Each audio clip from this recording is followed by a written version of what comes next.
Alors dans cette vidéo, on va résoudre des équations et des inéquations. Donc déjà, quand on résout une équation ou une inéquation, il y a un ensemble de définitions pour l'équation ou l'inéquation. C'est l'ensemble sur lequel on cherche l'inconnu. L'inconnu x, ici, on peut voir déjà qu'elle est dans un logarithme népérien.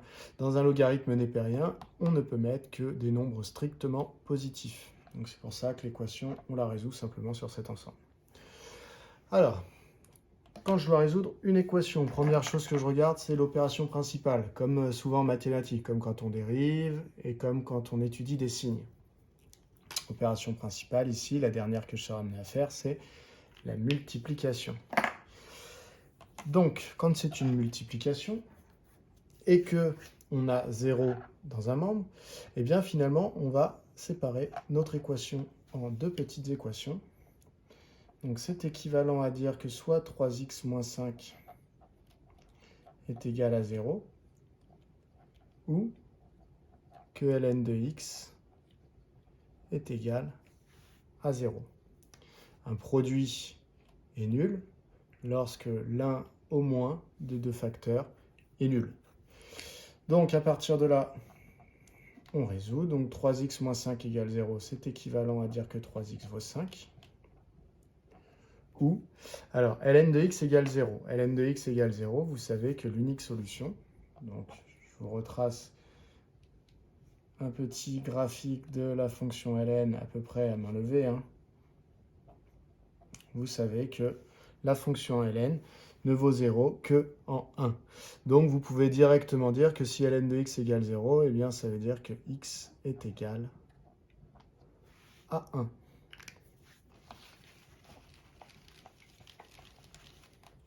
Vous pourriez également appliquer l'exponentielle des deux côtés, dans les deux membres.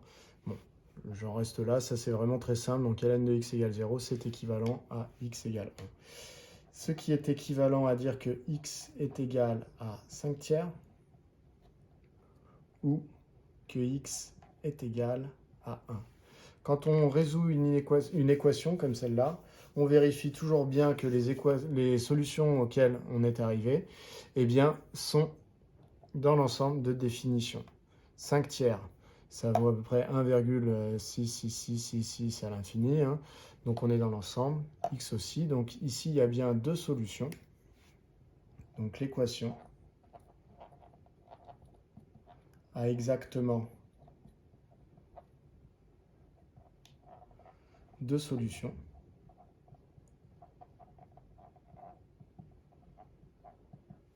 « 5 tiers et 1. Voilà pour cette première équation. Deuxième équation à résoudre. Je me demande quand est-ce que 5 exponentielle de x plus 2 vaut 8. Je résous sur R. Donc tous les réels sont candidats à être solution de cette équation. Donc je vais résoudre par équivalence.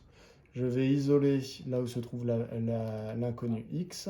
Donc ça me donne 5 exponentielle de x égale à 8 moins 2.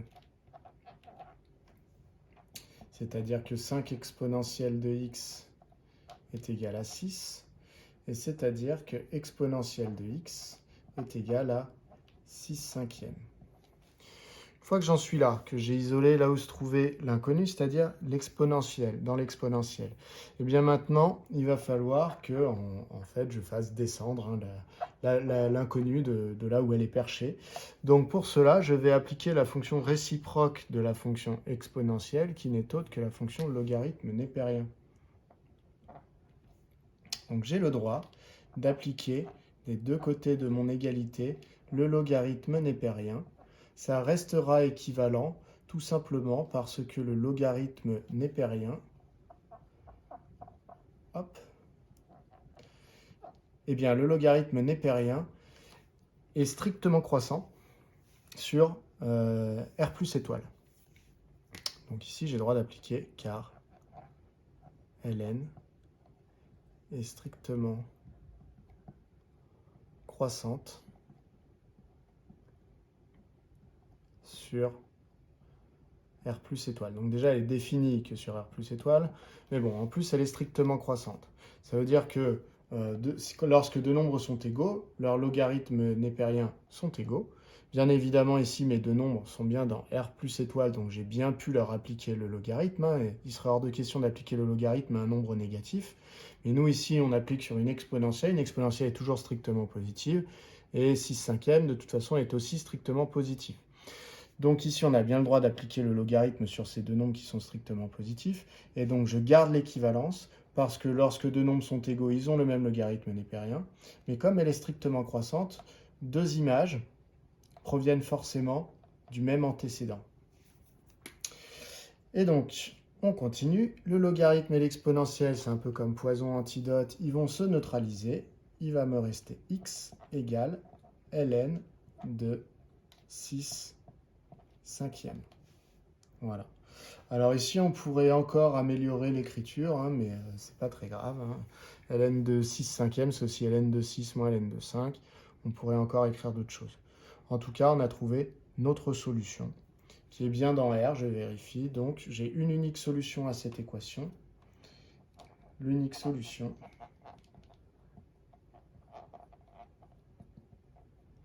de cette équation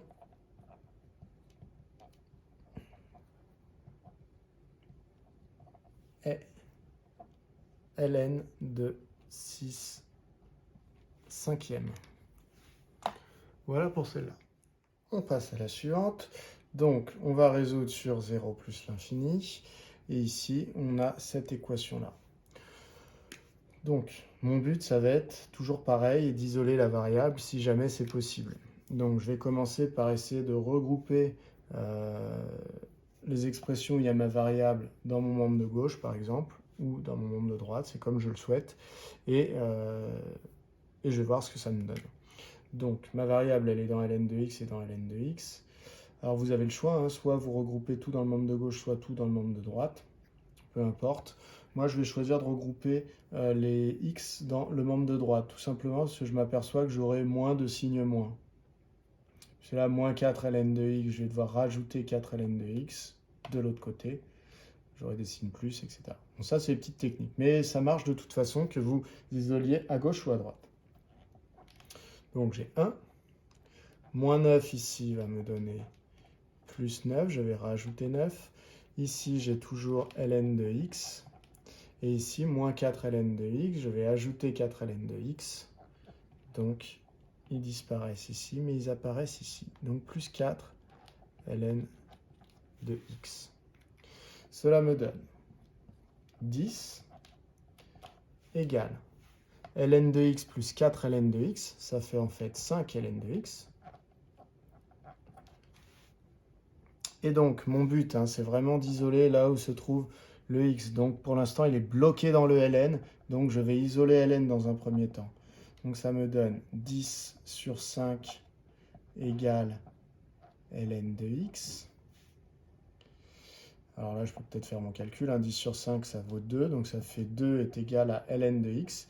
Et donc, maintenant, il va falloir que je libère le x du logarithme népérien. Et donc, pour cela, je vais appliquer la fonction exponentielle dans les deux membres. Donc, exponentielle de 2 est égal à exponentielle de ln de x. J'ai une équivalence, car exponentielle est strictement croissante sur R. Donc, ça veut dire que deux nombres qui sont égaux ont la même image, et des nombres qui auraient la même image sont forcément égaux. Cela me donne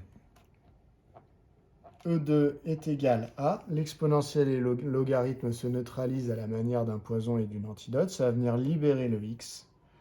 Et donc je trouve que l'unique solution, c'est exponentielle de 2. Donc l'unique solution, je vérifie qu'elle est bien là-dedans. Hein. Oui, exponentielle de 2, c'est un nombre positif. C'est bien dans l'ensemble ici. Donc l'unique solution est exponentielle de 2. Donc, vous pouvez en calculer une valeur approchée si vous le souhaitez, hein, mais la valeur exacte, c'est exponentielle de 2. Alors, on arrive sur ce genre d'équation qu'on obtient souvent dans les exercices où on a une fonction logistique. Une fonction logistique, c'est ça. Voilà. Et donc ici, on va chercher à savoir quand est-ce que cette fonction vaut 90. Ça se résout sur R. Alors, il faut que je transforme cette écriture de l'équation et que je l'amène à quelque chose de plus simple pour moi. Alors, il va falloir que j'isole, comme d'habitude, hein, là où se trouve le x. Donc, pour l'instant, le x, il est bloqué dans l'exponentielle. Donc, il va falloir que j'isole l'exponentielle. Pour isoler l'exponentielle, il y a plusieurs manières de faire. Moi, celle que je vais faire, c'est que je vais commencer par supprimer tout de suite le dénominateur. Donc, je vais multiplier des deux côtés de mon égalité par le dénominateur dans le but de le faire disparaître ou plutôt de le simplifier à gauche. Donc, vous voyez, en fait, je vais faire ça. Je vais multiplier par mon dénominateur dans le membre de gauche et dans le membre de droite. Donc, je n'ai pas changé mon résultat parce que je n'ai pas multiplié par 0. Mon dénominateur n'était pas nul. Hein. Donc, voilà, je n'ai pas changé le résultat, ou les solutions plutôt. Je n'ai pas changé les solutions entre cette équation et celle-là. En revanche, ça va me faciliter mon écriture. C'est-à-dire qu'ici, je vais pouvoir simplifier tout simplement mon dénominateur avec ce qu'il y a là. Donc, ça va me faire 100 égale 90 fois 1 plus exponentielle de moins x. Voilà. Alors, cette étape-là, on n'est vraiment pas obligé de l'écrire. En fait, ça choquera personne si vous ne l'écrivez pas. D'accord? Donc, moi, je vais même l'effacer. Parce qu'en fait, regardez, il y a une autre manière de voir les choses. D'habitude, vous ne faites jamais cette étape-là quand vous fonctionnez dans l'autre sens. Je m'explique. Si jamais je vous avais dit que 90 fois 1 plus exponentielle de moins x était égal à 100, ça voulait dire que 90, c'était 100 divisé par 1 plus exponentielle de moins x, ça aurait gêné personne. Donc dans l'autre sens, ça fonctionne exactement de la même manière puisque c'est une équivalence. C'est comme si votre dénominateur, là, dans votre tête, vous l'aviez ramené ici de l'autre côté. Voilà. Donc je vais écrire directement. C'est équivalent à dire que 100 est égal à 90 fois 1 plus exponentielle de moins x. Je veux toujours isoler l'exponentielle, donc pour l'instant, il va falloir que je développe. Donc c'est équivalent à 100 égal à 90 fois 1, 90, plus 90 fois exponentielle de moins x. Je garde toujours en tête que je veux isoler l'exponentielle. Donc d'abord, il faut que je me sépare de l'addition qui est là, donc je vais retirer 90. Donc ici, ça me fait 100 moins 90 égale à 90 exponentielle de moins x. Ce qui est équivalent, alors 100 moins 90, ça fait 10. Et ici, je vais diviser par 90 pour ne plus l'avoir dans le membre de droite. Donc sur 90 égale exponentielle de moins x. Donc j'ai effectué ça. 100 moins 90, ça fait 10. Et donc après, j'ai divisé par 90. Ce qui me donne un neuvième égale exponentielle de moins x. Maintenant, je vais vouloir neutraliser mon exponentielle dans le but que le moins x ne soit plus dans un exposant. Donc je vais appliquer le logarithme népérien. Lorsque j'applique le logarithme népérien, c'est bien évidemment dans les deux membres, ou plutôt aux deux membres. Donc, ln de 1 neuvième égale ln de exponentielle de moins x. Ça, c'est car ln est strictement croissante. D'accord? Dès que vous l'appliquez dans une équation ou dans une inéquation, il faut le dire. Strictement croissante sur R plus étoile. Du coup, ça me donne ln de 1 neuvième égale moins x, puisque ln exponentielle se neutralise. Alors, j'avance un petit peu le tableau. Et donc, ça veut dire que... Alors, ln de 1 neuvième, on peut l'écrire plus simplement. C'est moins ln de 9. Si vous le laissez ln de 1 neuvième, c'est pas faux, c'est juste écrit de manière pas très jolie. Donc, pourquoi ln de 1 neuvième, ça fait moins ln de 9, je vous rappelle. Ln de 1 neuvième, soit vous le voyez comme la formule ln de 1 sur a qui est égale à moins ln de a, soit vous le voyez comme ln d'un quotient, ce qui fait ln de 1 moins ln de a. ln de 1, ça vaut 0, je vous rappelle, donc ça vaut moins ln de a. Alors j'ai dit a, mais c'est 9 ici. Donc ln de 1 moins ln de 9. ln de 1 vaut 0, donc au final, ça fait moins ln de 9. Voilà. Voilà. Donc j'efface ça. Hop. C'était juste une petite explication. Et donc ça veut dire que moins ln de 9 est égal à moins x. Et donc ça veut dire que x égale ln de 9. Donc voilà, ça va très bien. Unique solution, ln de 9. Si on veut l'écrire de manière un petit peu plus jolie, ln de 9, c'est toujours pareil, on peut toujours améliorer l'écriture. Enfin, toujours, pas toujours, mais bon. Ce que je veux vous dire, c'est que si vous arrivez déjà à dire que x vaut ln de 9, c'est déjà très bien. L'étape d'après, c'est de pouvoir voir que ça peut encore s'écrire autrement.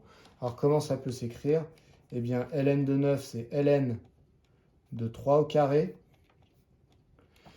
Et quand j'ai une puissance dans un ln, ici, je peux la passer devant. Ça me donne 2 ln de 3. Voilà. Donc, ça veut dire que x, est-ce que vous voyez? Oui.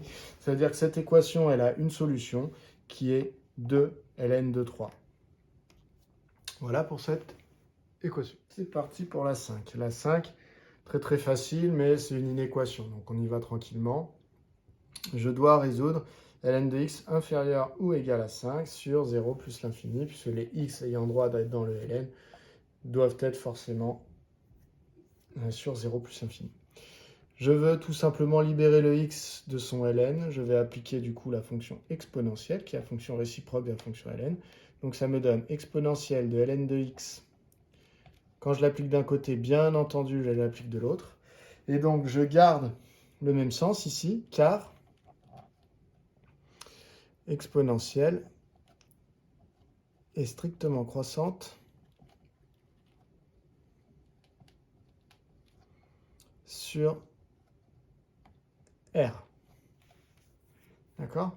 Donc ça veut dire que quand je prends un nombre plus petit qu'un autre, quand je lui applique l'exponentielle, le résultat de son exponentielle est plus petit que le résultat de l'autre. Et inversement, lorsque j'ai l'image par une exponentielle qui est plus petite qu'une autre image par une exponentielle, eh bien ça veut dire qu'à la base, ce qu'il y avait dans la première exponentielle est plus petit que ce qu'il y avait dans la deuxième. Donc j'ai bien une équivalence. L'exponentielle et le logarithme se neutralisent. Il me reste donc x inférieur ou égal à exponentielle de 5. Donc là, il ne va pas y avoir une solution, deux solutions, trois solutions, il va y en avoir une infinité, donc on va les citer à l'aide d'un intervalle. Donc on va parler de l'ensemble des solutions. Donc l'ensemble des solutions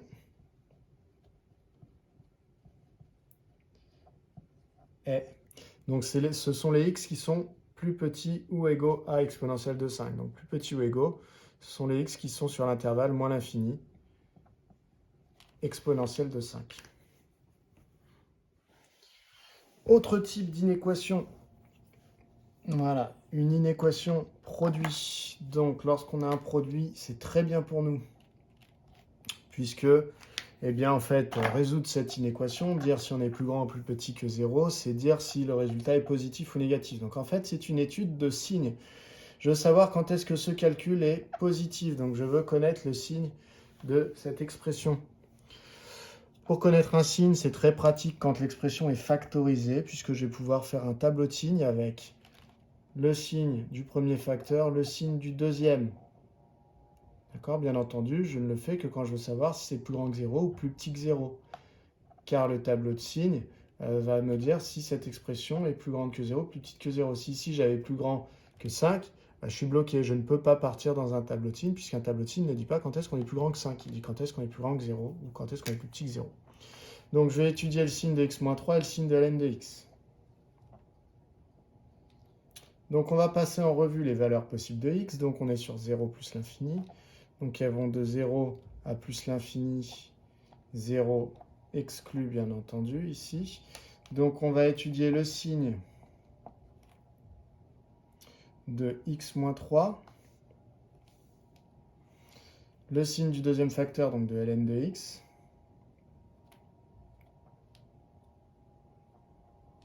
D'accord, hein, donc là, on résout une inéquation, on s'attend à avoir des équivalences avec des inéquations. Pas du tout, vu que c'est une inéquation produit, eh bien, en fait, ça revient à étudier le signe de cette expression. Donc, je fais un tableau de signes. Et donc, signe de x moins 3 fois ln de x. Du coup, le signe de ln de x, on le connaît par cœur, c'est dans notre cours, le signe de ln de x, eh bien, il change en 1. Je vous rappelle le croquis ici, le graphique à main levée de ma courbe du logarithme népérien. Ici, c'est en 1 que je passe de négatif à positif. Donc, je vais avoir besoin de la valeur 1. En dessous de 1, le logarithme vaut 0. ln de 1 égale 0. Le signe de x-3. x-3, c'est quelque chose d'affine. Donc pour étudier son signe, je vais me poser la question, quand est-ce que x-3 vaut 0 par exemple? Eh bien très rapidement, je vais trouver que c'est quand x égale 3. Donc déjà en 3, x-3 vaut 0. Après, je peux me poser la question de quand est-ce que x-3 est positif, pour savoir là où je vais mettre mon signe plus, là ou là. Eh bien, je résous l'inéquation et je trouve que c'est quand x est plus grand que 3. Donc quand x est plus grand que 3, x-3 a un signe plus. Donc x plus grand que 3, c'est ici, x-3 a un signe plus. Et ce qui sous-entend maintenant que le reste du temps, il a un signe moins. Le signe du ln, je n'ai pas complété, mais je vous ai fait le graphique. C'était d'abord négatif entre 0 et 1, puis positif entre 1 et plus l'infini. Donc le signe de la multiplication des deux. C'est la règle des signes qui s'applique. Donc je vais avoir entre 0 et 1, x-3, il est négatif. Mais ln de x est aussi négatif. Donc ça fait un nombre négatif fois un nombre négatif, ça donne un nombre positif. En 1, qu'est-ce qui se passe? x-3, il est négatif. Mais ln de x, lui, vaut 0. Donc un nombre négatif fois 0, ça vaut 0. Entre 1 et 3, qu'est-ce qui se passe? x-3 est négatif. ln de x est positif. Donc quand je multiplie un nombre négatif par un nombre positif, j'obtiens un nombre négatif. En 3, que se passe-t-il? x-3 vaut 0. ln de x est positif, donc ça fait 0 fois quelque chose de positif. Ça vaut 0. Et enfin, sur 3 plus l'infini, x-3 est positif. ln de x est positif. Donc la multiplication des deux est positive. La question était de résoudre cette inéquation. Donc une inéquation, c'était une question qu'on se posait. C'était pour quel x est-ce que x-3 fois ln de x est positif? Strictement, la réponse c'est pour x compris entre 0 et 1 strictement, et pour x compris entre 3 et plus l'infini. Donc l'ensemble des solutions est, pareil, ça va être des intervalles, donc je parle d'ensemble de solutions.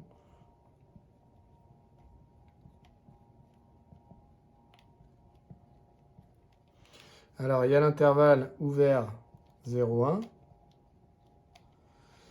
que je vais réunir avec l'intervalle ouvert 3 plus l'infini.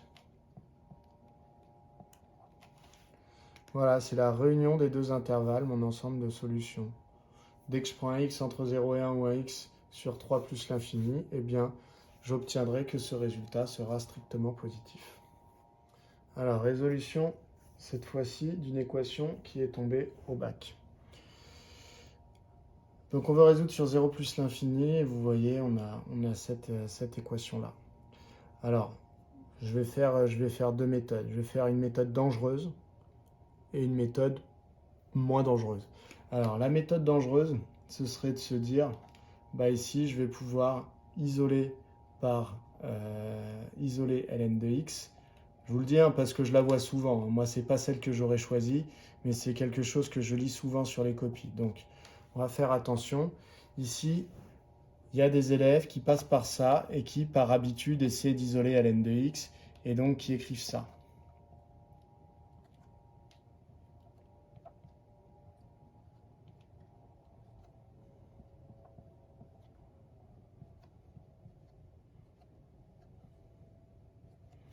Alors, en soi, ce qui est écrit ici est correct. C'est correct, pourquoi? Attention, normalement, vous n'avez pas le droit de diviser par x, sauf si vous êtes sûr et certain que x n'est pas 0. Le danger quand on divise par quelque chose, par une expression qui contient du x, vous voyez ce que je viens de faire ici, là c'est x tout seul, mais ça aurait été 3x, j'aurais divisé par 3x, ça aurait été le même principe. Quand je divise par une expression où il y a du x à l'intérieur, il faut absolument que je m'assure que cette expression ne peut jamais être égale à 0. Parce que sinon, je vais diviser par 0, ce qui est formellement interdit, et surtout ce qui arrive à nous faire montrer après des absurdités. Donc attention, ici, il y a une étape très sensible de cette ligne à celle-là, qui consiste à diviser par x dans les deux membres. J'ai le droit effectivement de le faire ici, et donc un jour de bac, ça passerait, puisque je suis sur 0 plus l'infini. Ça veut dire que les x que je considère de toute façon ne sont pas égaux à 0. Donc là, il ne faut pas hésiter à préciser ici car x est strictement positif ou alors car x est différent de 0. Il faut bien préciser ça quand je divise par x. Donc ça veut dire qu'ici, ces étapes sont correctes et donc on pourra conclure que je vais pouvoir ici neutraliser le ln avec l'exponentielle. Donc exponentielle de 4 égale exponentielle de ln de x. Il faut bien que je précise car exponentielle est strictement croissante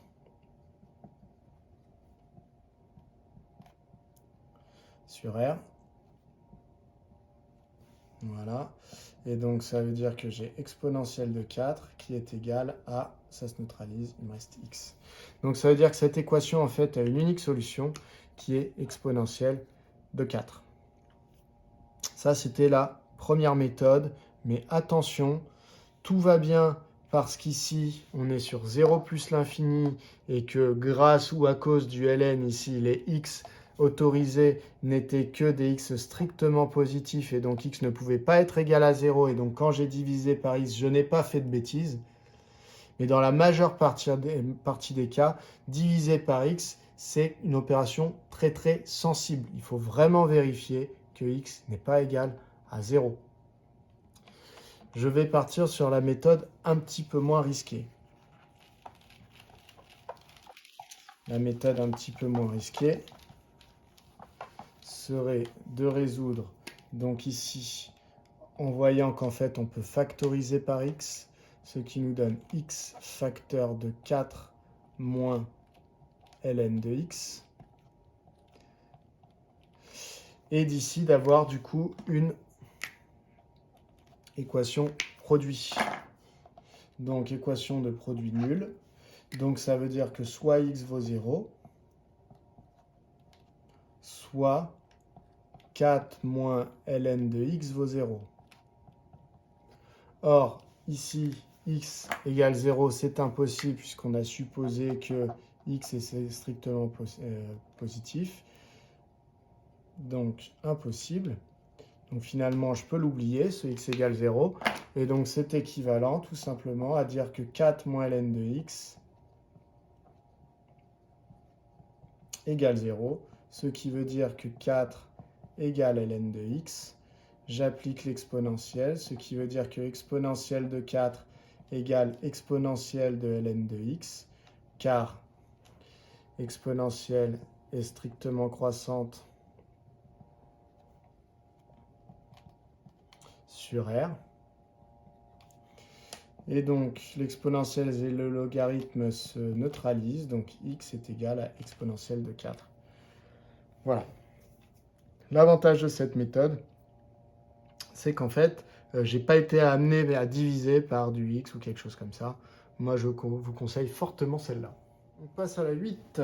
Pareil, extrait d'un sujet de bac, extrait de Centre étranger juin 2018.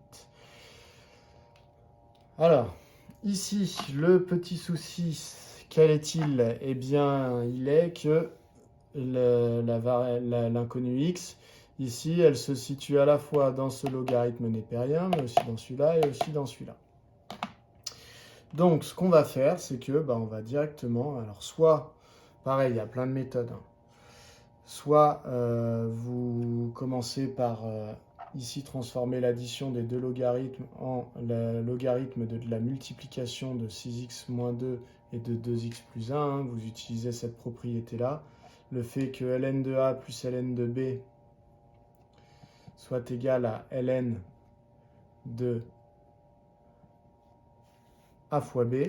Donc attention, hein, ici, cette égalité n'est vraie que quand A et B sont strictement positifs. Parce que A doit être dans un ln, B doit être dans un ln. Voilà, donc il y a égalité que si A et B sont strictement positifs. Imaginons que A et B soient strictement négatifs. Quand je multiplie A et B, je vais obtenir quelque chose de positif, donc on a le droit d'être dans le ln. Par contre, quand je sépare comme ça, vous voyez, ça va me poser problème. ln de A si A est négatif, ça ne marche pas. ln de B si B est négatif, ça ne fonctionne pas. Moi, ce que je vous conseille, hein, c'est d'appliquer directement l'exponentielle. Voilà. Donc, ça veut dire que exponentielle de ln de 6x moins 2 plus ln. Alors, quand on applique une exponentielle, hein, ce n'est pas à chaque petit bout, hein, c'est vraiment à tout le membre. De 2x plus 1 égale exponentielle de ln de x. Voilà, j'applique l'exponentielle à gauche et à droite. C'est équivalent car l'exponentielle est strictement croissante. Toujours pareil, hein, car exponentielle est strictement croissante. C'est la même phrase. Hein. Sur R. Voilà. Est-ce que vous voyez tout? Oui, on voit tout. De toute façon, cette phrase, je l'ai déjà écrite 50 fois sur cette vidéo. Donc, bon. Ensuite, alors là, il est hors de question de simplifier, de neutraliser l'exponentielle et le ln. Pourquoi? Parce que, en fait, c'est pas juste un ln dans l'exposant, c'est une somme de ln. Donc je ne peux pas neutraliser directement, attention. Donc je vais d'abord devoir travailler un petit peu. Alors une exponentielle avec une somme à l'intérieur, ça revient à faire le produit des exponentielles. Donc finalement, exponentielle de ln de 6x moins 2 fois exponentielle de ln de 2x plus 1. Exponentielle de ln de x, ça me donne x. Maintenant qu'ici, j'ai l'exponentielle qui s'applique directement sur le ln de quelque chose et qui appuie la fameuse somme, là, ça va bien se neutraliser. Et donc, ça va me donner 6x moins 2 fois 2x plus 1.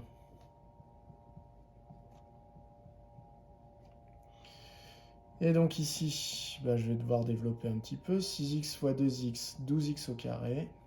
6x fois 1, donc plus 6x. Moins 2 fois 2x, moins 4x. Moins 2 fois 1, moins 2.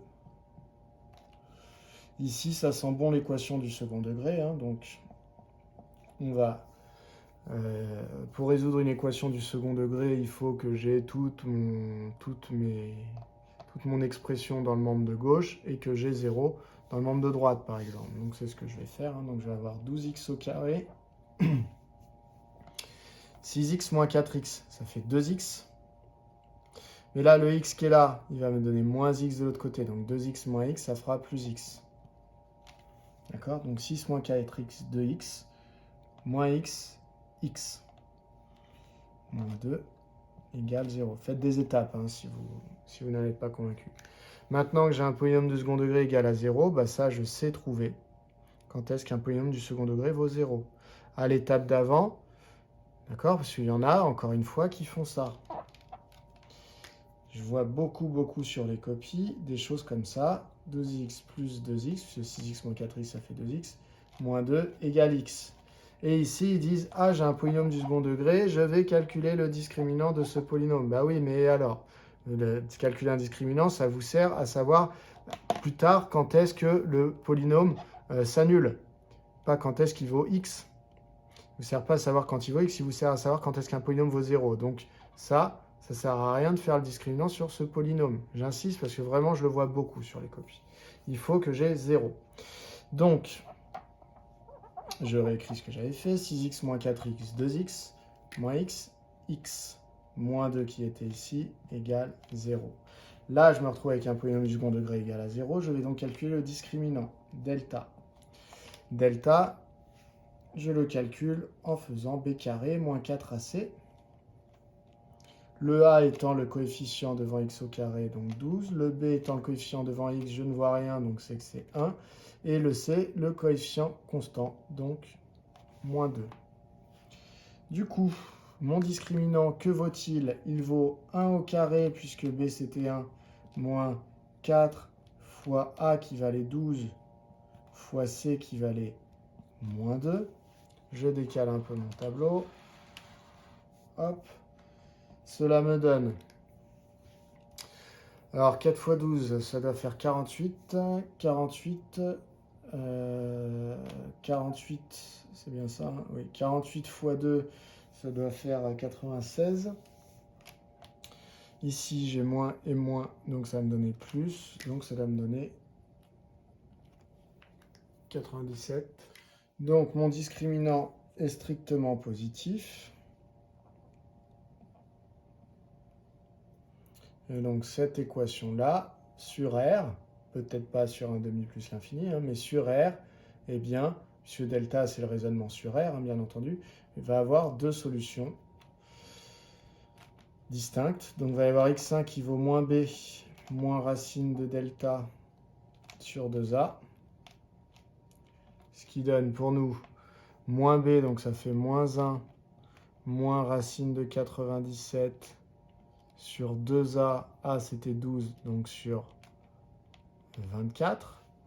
Et x2 qui vaut moins b plus racine de delta sur 2a, ce qui fait moins 1 plus racine de 97 sur 2 fois a, ce qui fait 24.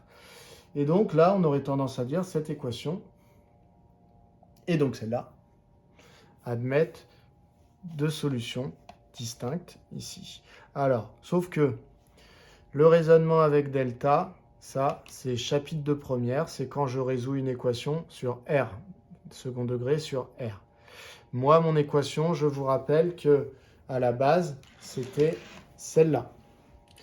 Celle-là n'est équivalente à celle-là, a priori, que sur 1 demi plus l'infini. Donc, on va regarder au niveau des solutions, si les deux solutions que je trouve pour cette équation étaient bien dans mon ensemble là-haut.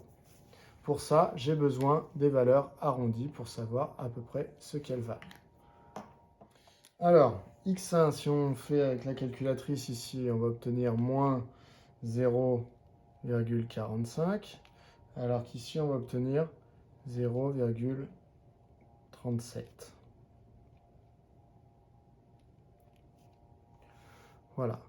Donc, au final, qu'est-ce qu'on peut dire pour cette équation? Donc, cette équation du second degré sur R, donc quand j'ai droit, quand mon inconnu peut être n'importe quel réel, elle a deux solutions qui sont x1 et x2. Mais en réalité, nous, on cherche à résoudre sur 1 demi plus l'infini. Donc, ça veut dire que cette équation n'est équivalente à celle-là que pour les x sur 1 demi plus l'infini. Et donc, ça veut dire que nous, ici, eh bien, il n'y a aucune de nos solutions qui sont sur l'intervalle 1 demi plus l'infini, ce qui veut dire qu'aucune de nos solutions n'est correcte pour l'équation qui était inscrite ici. Donc, cette équation n'a pas de solution sur 1 demi plus l'infini. Donc, or,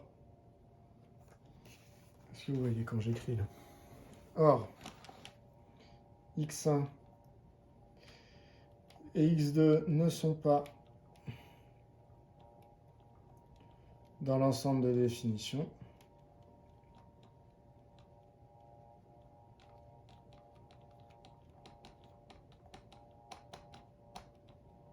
Donc, l'équation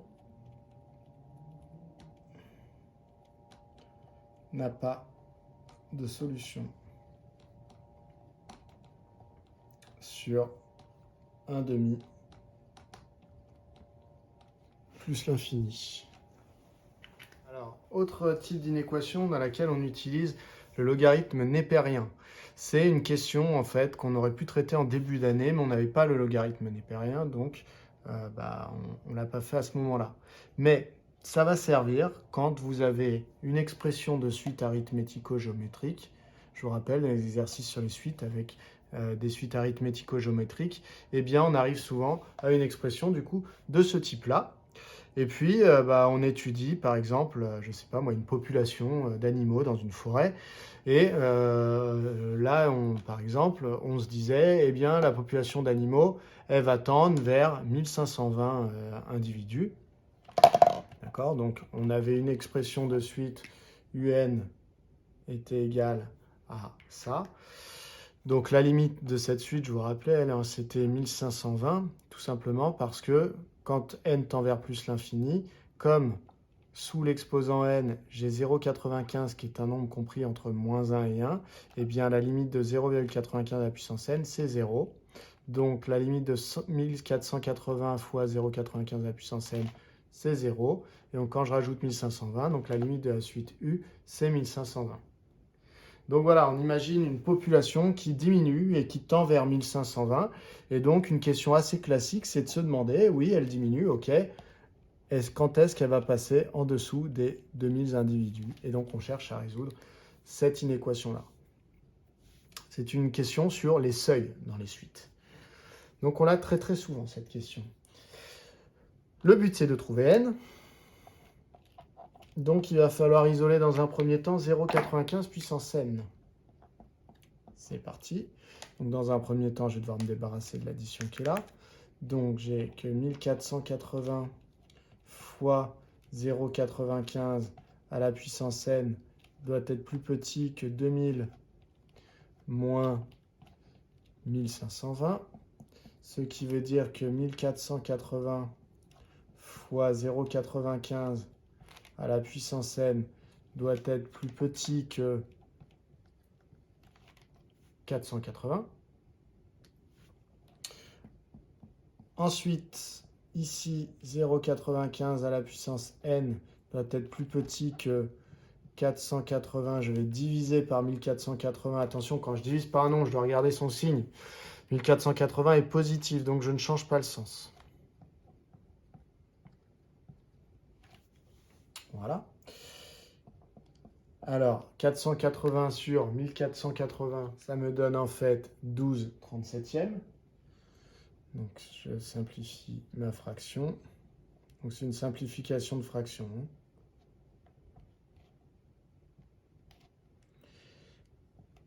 Hop, tout simplement, 12 multiplié par 40, eh bien, ça nous donne 480. Et donc, 37 multiplié par 40, ça fait 1480. Donc, je peux simplifier par 40. Vous pouvez tout à fait utiliser votre calculatrice pour simplifier cette fraction. Vous tapez cette fraction, elle vous donnera la forme irréductible. Ensuite, mon but, ça va être, maintenant que j'ai isolé 0,95 puissance n, ça va être de faire redescendre la puissance n. Je vais appliquer un logarithme népérien des deux côtés de l'inégalité. Ça me donne que ln de 0,95 à la puissance n doit être plus petit que ln de 12 sur 37. Alors j'ai conservé l'ordre ici, tout simplement parce que ln est strictement croissante.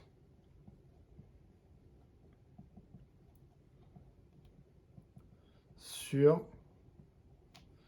R plus étoile.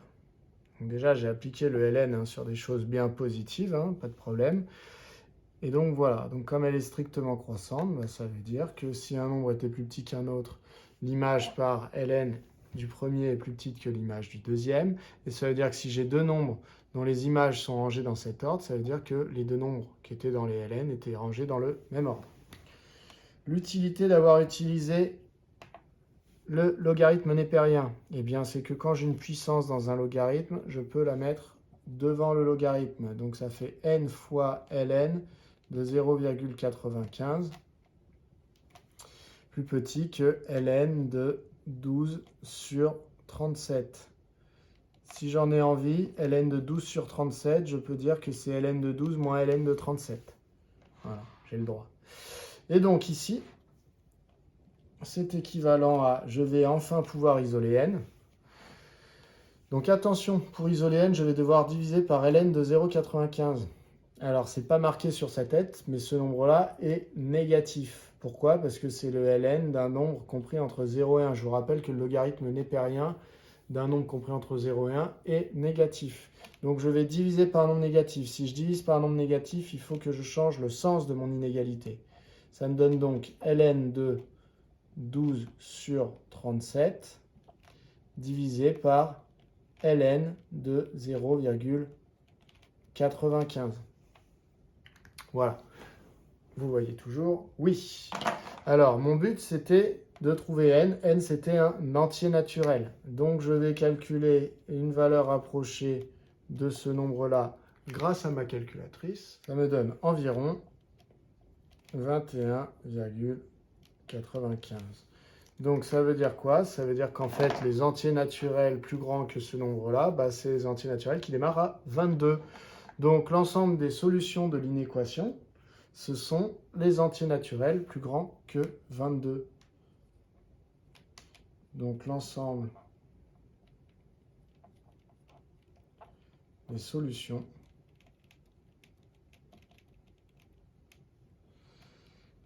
est l'ensemble des entiers naturels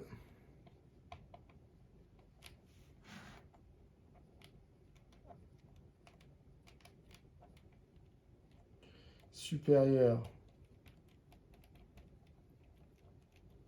ou égaux à 22. Voilà pour cette inéquation très classique, je répète, dans les exercices sur les suites. Il faut vraiment bien la maîtriser, celle-là. Alors celle-là, c'est un grand classique. Cette équation à résoudre, alors, quand je la regarde comme ça, le problème c'est que la variable, elle est ici dans un ln qui est lui-même dans un carré, et ici dans un ln. Je ne vais pas pouvoir l'isoler proprement. Je vous laisse essayer d'isoler ln de x. Vous aurez toujours du ln de x de l'autre côté encore. Donc, ça ne va pas vous avancer pour ce genre d'équation.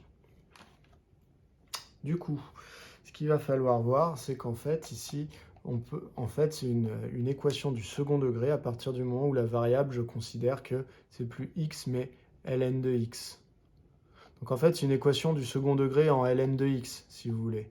Là, il y a du ln de x au carré, là, il y a du ln de x, et là, il y a une constante. C'est un peu comme quand on avait du x au carré, du x et une constante. Donc l'idée, ça va être ça. L'idée, ça va être de voir cette équation comme une équation du second degré en ln de x. Alors plutôt que de dire que c'est une équation du second degré en ln de x, on va dire qu'on fait un changement de variable. On pose grand X égale ln de petit x. Voilà. C'est juste pour visuellement voir l'équation du second degré. Alors, notre équation, ça va être grand X. Alors, ln de x au carré moins 3 ln de x plus 2 égale 0. Ça devient équivalent à l'équation grand X au carré moins 3 fois grand X plus 2 égale 0. Donc là, je vais pouvoir résoudre cette équation en grand X et après, je regarderai ce que ça donnait pour les petits x. Alors, cette équation en grand X, je vais pouvoir calculer le discriminant, delta. Donc b carré moins 4ac, qui est a, qui est b, qui est c. A, c'est ce qui accompagne x au carré, c'est le coefficient, c'est 1. B, c'est le coefficient devant x, c'est donc moins 3. Et c, c'est le coefficient constant, c'est donc 2. Donc delta, c'est b au carré, donc moins 3 au carré, moins 4ac, donc moins 4 fois 1 fois 2, ce qui nous donne 9 moins 8, ce qui nous donne 1. Donc finalement, delta égale 1, donc delta est strictement positif, donc il va y avoir 2 racines réelles à cette équation en grand X. Donc ça veut dire que on a deux solutions en grand X. On a grand X1, je vais noter là.